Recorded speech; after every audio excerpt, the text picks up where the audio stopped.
Bismillahirrahmanirrahim. Assalamualaikum warahmatullahi wabarakatuh. Alhamdulillahillazi wassalatu wassalamu ala asrafil anbiya'i wal mursalin wa ala alihi wa sahbihi rasulillah ajmain. Asyhadu an la ilaha illallah wahdahu la syarikalah wa asyhadu anna Muhammadan abduhu wa rasulullah nabiyya ba'da.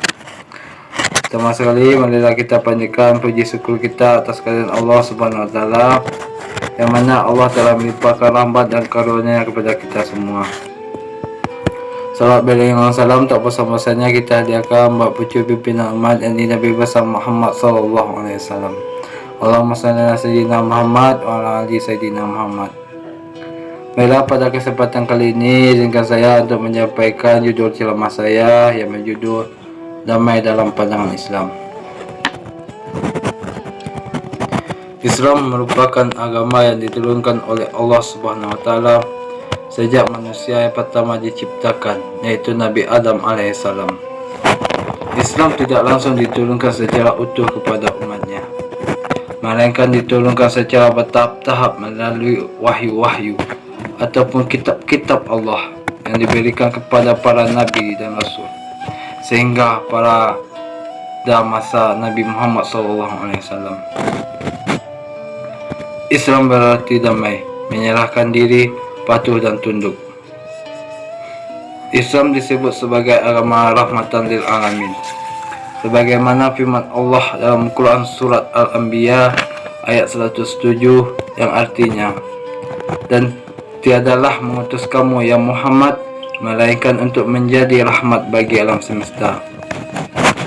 Dalam kaitan surat tersebut, Allah Subhanahu wa taala menciptakan manusia dengan tingkat keagamaan yang cukup unik, mulai dari warna kulit, bentuk rambut maupun postur tubuh. Demikian pula dalam kapasitasnya sebagai makhluk sosial. Manusia terdiri atas berbagai suku, bangsa, agama, ras dan golongan. Tetapi perbedaan tersebut bukanlah untuk saling bersaing, menjatuhkan ataupun membenci. Justru kerana perbedaan tersebutlah untuk saling bersanding dan mencintai satu sama yang lain. Di sini diperlukan adanya pedoman dalam hidup bermasyarakat agar tidak membeda-bedakan antara manusia tanpa adanya suatu diskriminasi oleh individu maupun sekelompok orang tertentu. Oleh sebab itu, agama Islam sebagai agama rahmatan lil alamin atau rahmat bagi alam semesta mengajarkan kepada kita umatnya untuk mencintai antara sesama tanpa membeda-bedakan agama dan golongan, agar terciptanya kerukunan, kesejahteraan dan kedamaian antara sesama. Setiap orang mempunyai hak dan kewajiban yang sama. Islam tidak memberi hak-hak istimewa bagi seorang ataupun golongan, baik dalam bidang kerohanian maupun dalam bidang sosial, politik, ekonomi dan kebudayaan. Setiap orang mempunyai hak yang sama dalam kehidupan bermasyarakat, dan masyarakat mempunyai kewajiban bersama atas kesejahteraannya setiap warganya.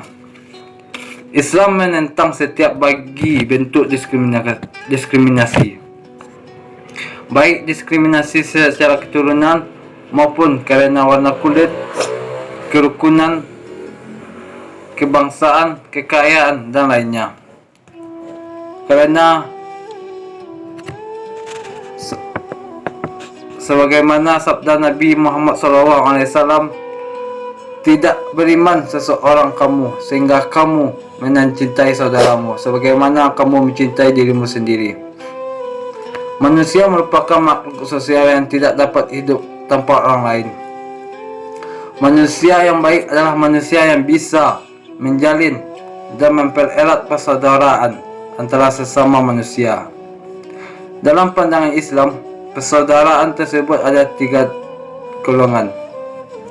Yang pertama, ukhuwatun Islamiyah atau persaudaraan yang berarti yang tumbuh dan berkembang atas dasar agama Islam, baik dalam skala lokal maupun global, sebagaimana firman Allah Subhanahu wa taala dalam surat Al-Hujurat ayat 10 yang artinya, sesungguhnya orang yang beriman itu adalah saudara.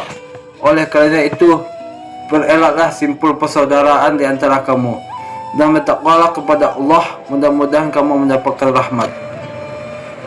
Yang kedua, ukhuwah wahdaniyah, yang berarti persaudaraan yang tumbuh dan berkembang atas dasar kebangsaan, tanpa membeda-bedakan agama, suku, warna kulit, ras, adat istiadat, budaya, dan aspek-aspek penting lainnya, seperti ungkapan Rasulullah dalam satu sabdanya, hubbul watan minal iman, yang artinya cintailah sesama saudaramu setanah air, cintailah sesama saudara setanah air, itu termasuk bagian dari iman. Dan yang terakhir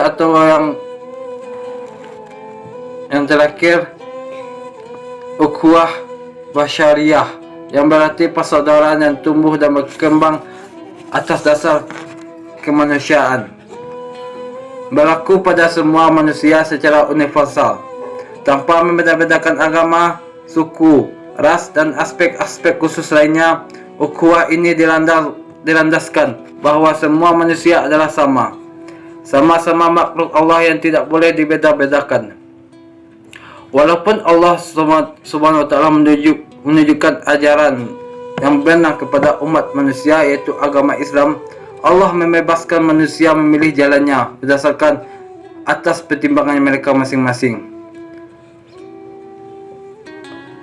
Ketiga ukhuwah tersebut harus diwujudkan secara seimbang menurut posisi masing-masing dan tidak boleh dipertentangkan, sebab hanya melalui tiga dimensi ukhuwah tersebutlah rahmatan lil alamin terrealisasikan. Apabila ketiga ukhuwah tersebut terjadi secara bersamaan, maka niscaya kedamaian dan kerukunan antara sesama itu akan tercipta. Maka yang harus kita prioritaskan dalam kehidupan kita ini adalah ukhuwah Islamiyah, karena ukhuwah ini menyangkut kehidupan dunia dan akhirat. Terima kasih. Assalamualaikum warahmatullahi wabarakatuh.